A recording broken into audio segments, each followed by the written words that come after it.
नमस्कार, welcome to financial management classes. और financial management के इस 5th क्लास में कॉस्ट ऑफ कैपिटल के बारे में हम बात करेंगे।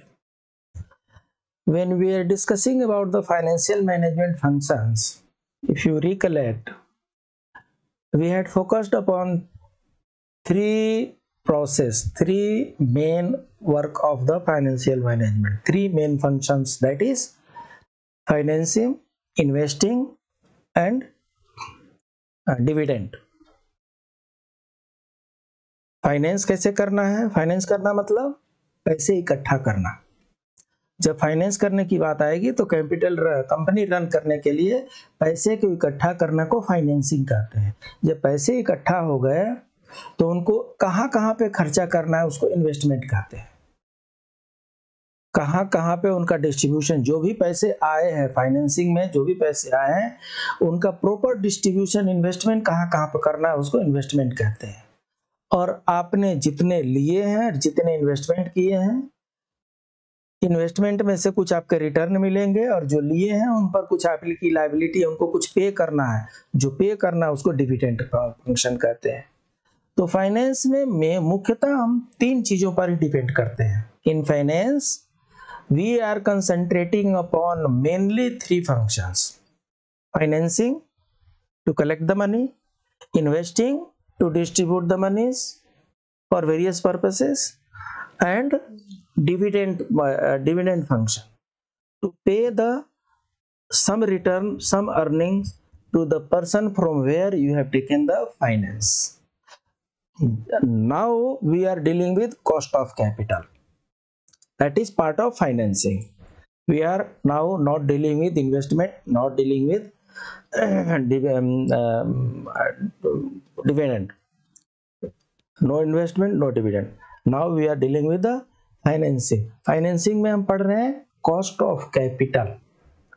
Cost of capital के बारे में हम देखते हैं क्या क्या होता है। Cost of capital is the rate return the firm requires from investment in order to increase the value of the firm in the marketplace. क्या cost of capital क्या होता है? When you are acquiring some finance, when you are acquiring some capital from the market, from some lender, from some bank, from some financing agencies, when you are taking money, when you are taking capital from these persons, you have to pay some amount to them. So not only to pay the amount, while you are taking the money, during this process also you are incurring some expenses. So while taking the money you are incurring the expenses, while returning the money you are making some expenses, and on his investment you are giving some return also. So finally somewhere 3 or 4 expenses are seen. Cost of capital, 4 places are seen. How you are going to take that money, that involves some process, and for that you are going to spend some money. Then how you are going to spend that money, that process is having some process. Then how you are going to return that money, that step is having so many process, and some investment, some expenses will be there, and how much money you are going to return, how much extra money you are going to return. So cost of capital is the rate return the firm requires from investment in order to increase the value of the firm in the capital place, marketplace. The source of capital of a firm must be in the form of preference share, equity share, debt, retained earnings. देखिए ऐसा है, cost of capital क्या होता है? आप किसी से borrowing करते हैं, मान लीजिए आप बैंक से लोन लेते हैं, आप बैंक से हाउसिंग लोन ले रहे हैं। तो बैंक से जब हाउसिंग लोन लेते हैं तो कुछ आप जेरोक्स कराएंगे, कुछ आप प्रोसेसिंग चार्ज देंगे। तो ये आपके पैसे लेने के खर्चे हो गए। हो सकता है कि नया अकाउंट खोलना पड़े, उसमें कुछ आपको डिपॉजिट डालना पड़े। ये आपके पैसे लेने के खर्चे इतने लग गए। उसके बाद से पैसे आपने ले लिए, अब उस पैसे को आप कहाँ कहाँ कैसे कैसे खर्चा कर रहे हैं, और उसके बाद से अब उस बैंक वाले को लौटाएंगे, नेफ्ट से लौटाएंगे, कुछ उसके चार्जेज लगेंगे, डिमांड ड्राफ्ट से लौटाएंगे, कुछ उसके चार्जेज लगेंगे, आप बैंक में जा करके लौटाएंगे तो कुछ कन्वेंस चार्जेज लगेंगे। इन सबको मैनेज करने के लिए आपने कुछ स्टाफ रखा होगा, अकाउंट से स्टाफ रखे होंगे, उनके सैलरी, उनके कमीशन, ये भी खर्चे लगेंगे। और उसके बाद से बैंक वाला बोलेगा मुझे 15% पर एनम का इंटरेस्ट चाहिए, तो वो भी देना है आपको। तो आपके जो कॉस्ट ऑफ कैपिटल कितने हो गए? लेते समय प्रोसेसिंग चार्ज, देते समय प्रोसेसिंग चार्ज, इंसिडेंटल चार्ज कह लीजिए, प्रोसेसिंग छोड़ दीजिए, लेते समय इंसिडेंटल चार्ज, लौटाते समय इंसिडेंटल चार्ज, एंड बैंक को जितना आपको इंटरेस्ट देना है उतना। तो मिनिमम आपके 3 तरह के कॉस्ट हो गए, उसको कॉस्ट ऑफ कैपिटल कहते हैं। आपको 100 रुपए लेने में कितने खर्चे हो गए, उसको कॉस्ट ऑफ कैपिटल कहते हैं, राइट। तो cost of capital must be in the form of preference share, equity share, debt or retained earnings, so that the cost of capital is lesser. In simple, cost of capital of the firm is the weighted average cost of their different source of financing. किसी source से हमें ज्यादा खर्चा करना पड़ सकता है, किसी सोर्स से हमें कम खर्चा करना पड़ सकता है। Component of cost of capital. A firm's cost of capital includes 3 components. Return at zero risk level.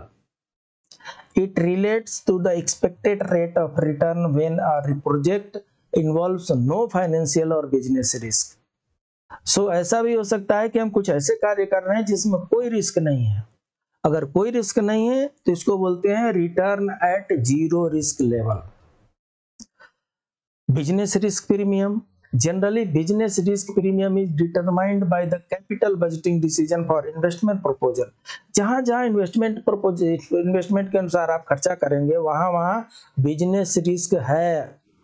बिना बिजनेस रिस्क का कहीं एक्सपेंसिव नहीं होता। If the firm select A project which has more than the normal risk, the suppliers of the funds for the project will naturally expect a higher rate of return. जहां पर आपको जो आपको पैसे दे रहे हैं वो पूछेंगे आप पैसे कहाँ खर्चा करने वाले हैं। अगर आप कुछ ज्यादा ही रिस्की एरिया में पैसा खर्चा करने वाले हैं तो उनको भी हायर रिस्क मतलब हायर रिटर्न, उनको हायर रिटर्न चाहिए। कम रिस्क की जगह पे लगाने वाले हैं, कम रिटर्न चाहिए, तो उसके अनुसार बिजनेस रिस्क प्रीमियम होता है। Financial risk premium. Financial risk relates to the pattern of capital structure of the firm.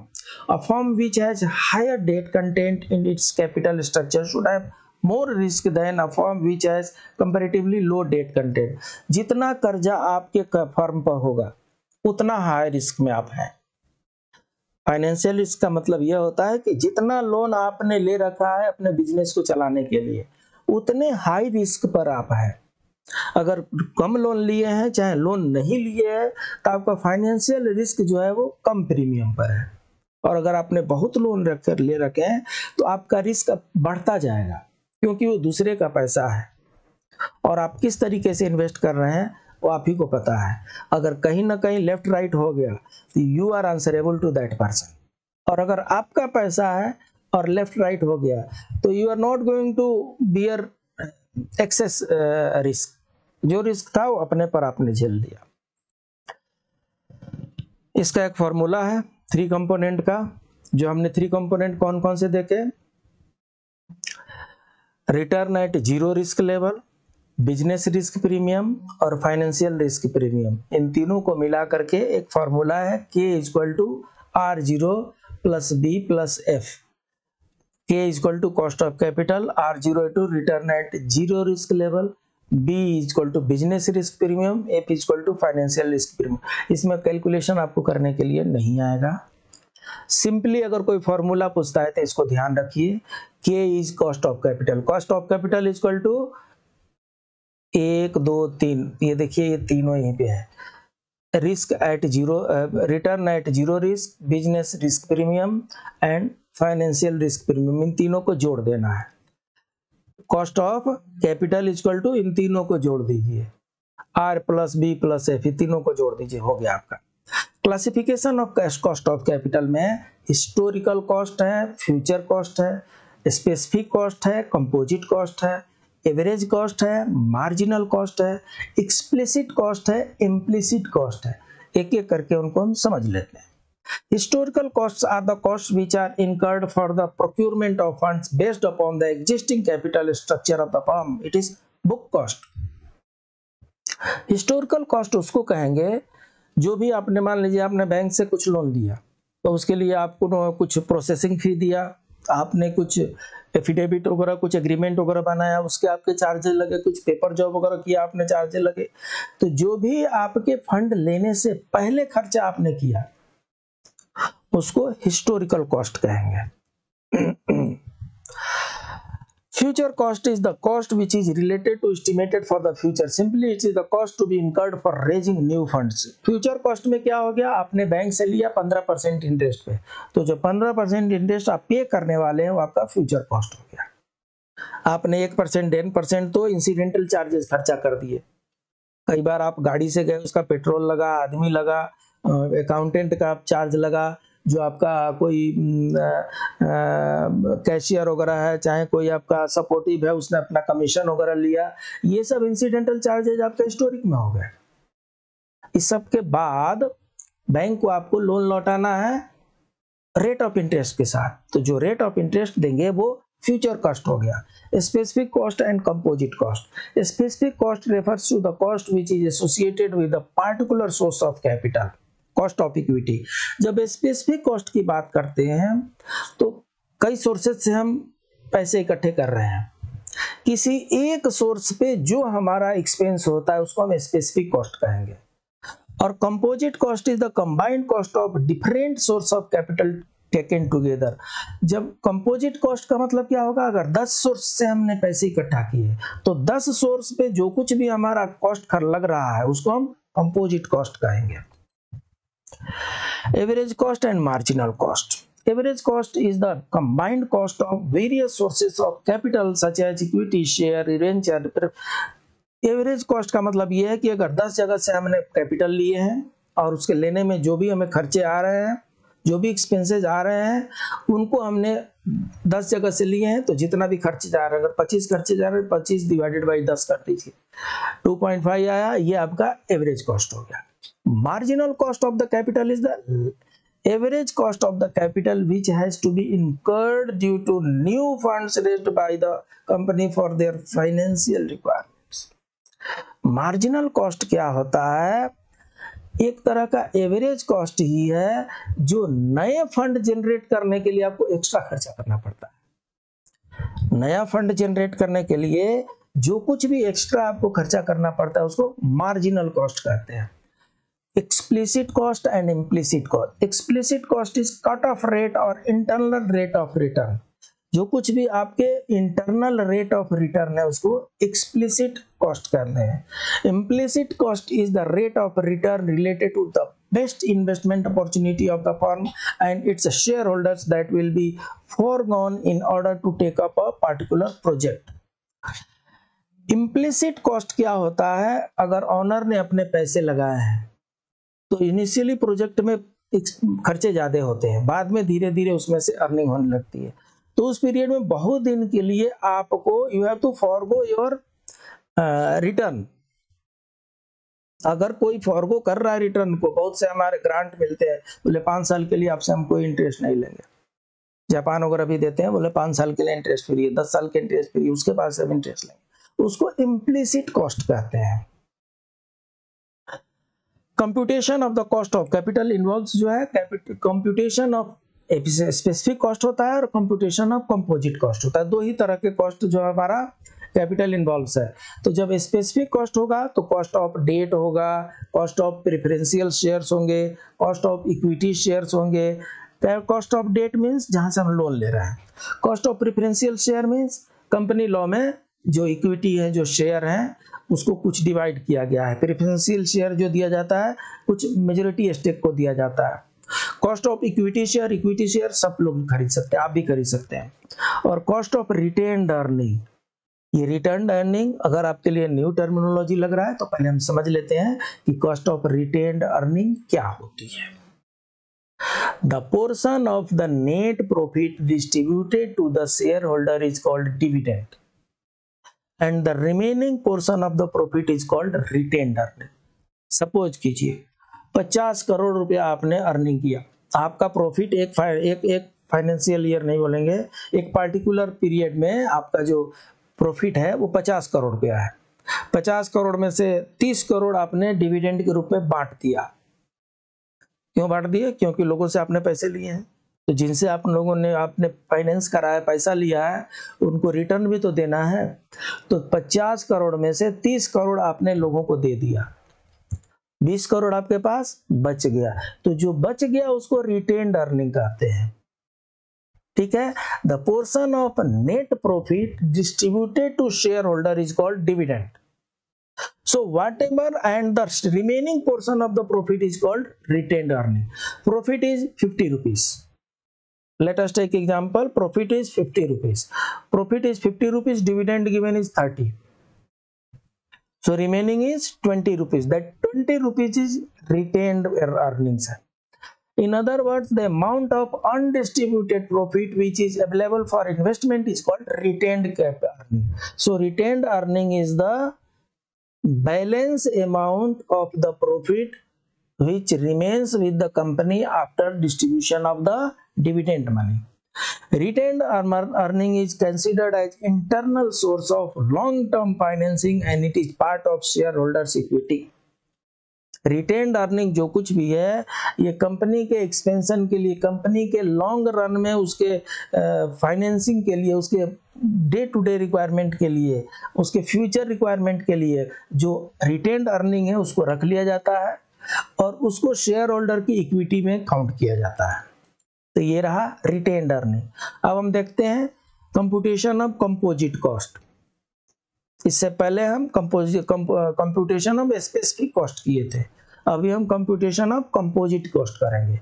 Weighted average cost of capital, WACC, important terminology है, weighted average cost of capital. It refers to the weighted average cost of different sources of finance.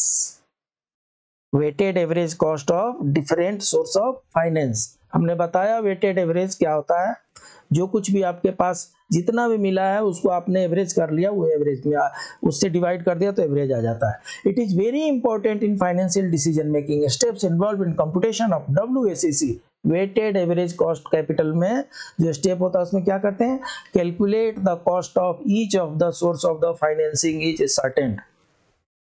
जितने भी आपके source of financing है उसके कितने cost लग रहे हैं उसको पहले सर्टेन कीजिए।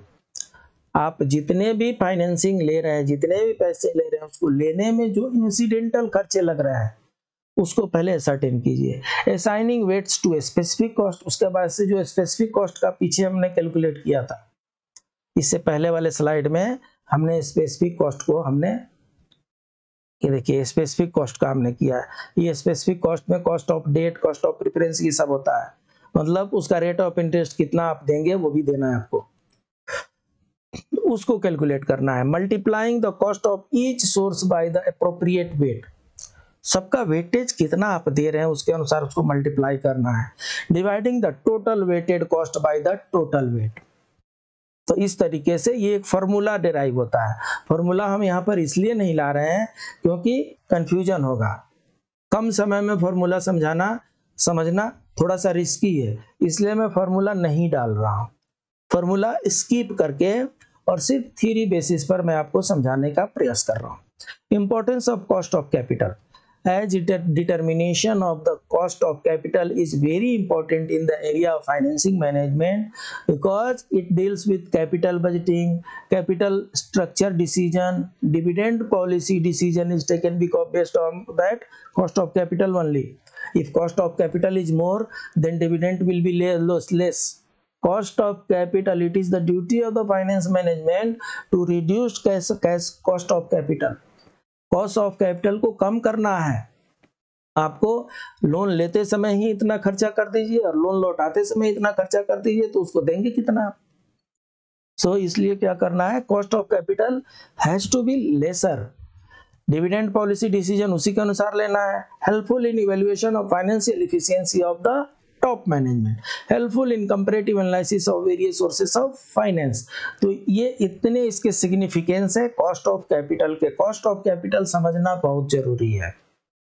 अगर आपको किसी से पैसे लेने हैं तो पैसे लेने से पहले जितने आपने खर्चा किए, 2-4 बार उसके पास गए आप, आपका पेट्रोल लगा, 1-2 आदमी को साथ में ले गए, खाने पीने का कॉस्ट लगा, कुछ पेपर वगैरह जॉब लगा, कुछ स्टाम्प ड्यूटी वगैरह पे किए, कुछ आपने एफिडेविट वगैरह बनाया, कुछ आपने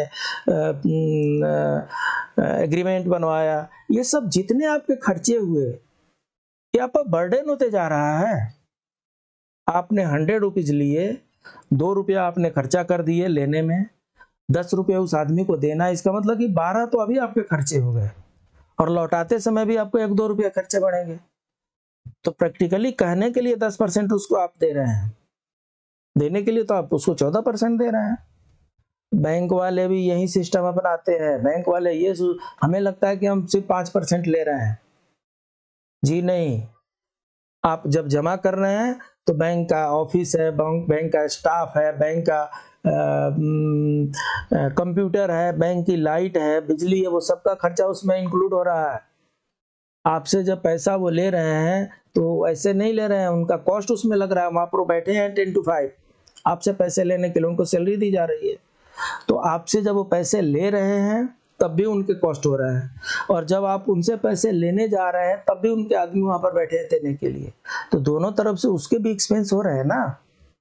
आपको लग रहा है कि आपको उसने 100 में 5 रुपया दिया, ऐसा भी हो सकता है कि आपके जमा करते समय 1 रुपया उसका अपना इंसिडेंटल खर्चे हो गए। पासबुक प्रिंट करेगा, उसका इंक वगैरह तो लगाएगा, नया कंप्यूटर तो लगाएगा, उसका खर्चा तो होगा। तो 1 रुपया आपका लेने में हो जाएगा और 1 रुपया आपका लौटाने में हो जाएगा, कुछ फॉर्म भरवाएंगे आप। तो इस तरीके से उसका 7 रुपीज हो गया खर्चा। इसको कॉस्ट ऑफ कैपिटल कहते हैं। कॉस्ट ऑफ कैपिटल को रिड्यूस करना फाइनेंशियल मैनेजमेंट का एक बहुत बड़ा चैलेंज है। आप भी अपने लाइफ में देखिए कि कॉस्ट ऑफ कैपिटल आप कहाँ पे बढ़ा रहे हैं। कॉस्ट ऑफ कैपिटल को कंट्रोल करना है अगर आपको फाइनेंस में आगे बढ़ना है तो। Cost of capital is purely a financing job.